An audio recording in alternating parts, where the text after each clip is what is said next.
बाप्पा आले.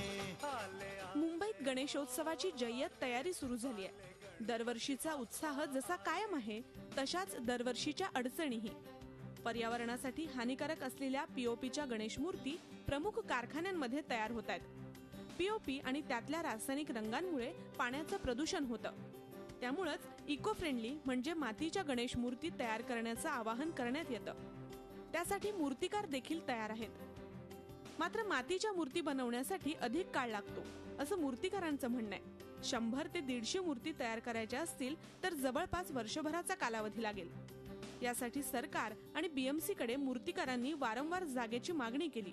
मात्र ती मागणी पूर्ण झालेली नाही. गोवा सरकारप्रमाणे मातीची मूर्ती बनवण्यासाठी अनुदान देण्याची मागणीही केली जाते.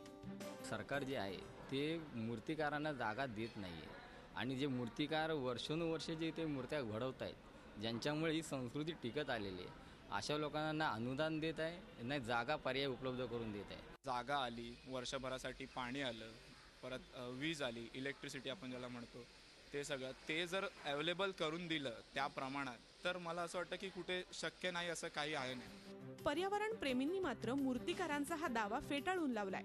गणेश मूर्ती पीओपीची असो वा मातीची, कुठलाही मूर्तिकार ती मोफत विकत नाही.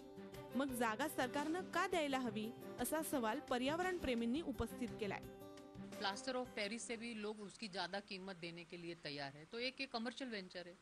तो अब हर काम के लिए अपन जब जगह लेके काम कर सकते, तो एक गणपति मूर्ति बनाने के लिए क्यों नहीं जगह लेके वो काम कर सकते हैं.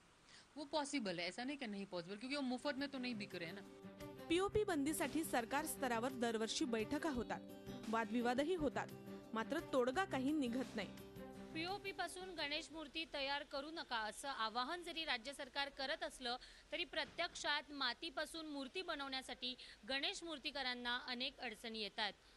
मग सरकार खरोखरच पर्यावरण रक्षणासाठी इतकं गंभीर आहे तर मग या गणेश मूर्तिकारांच्या समस्या आणि त्यांच्या अडचणींची दखल का घेतली जात नाही हा प्रश्न उपस्थित होतो.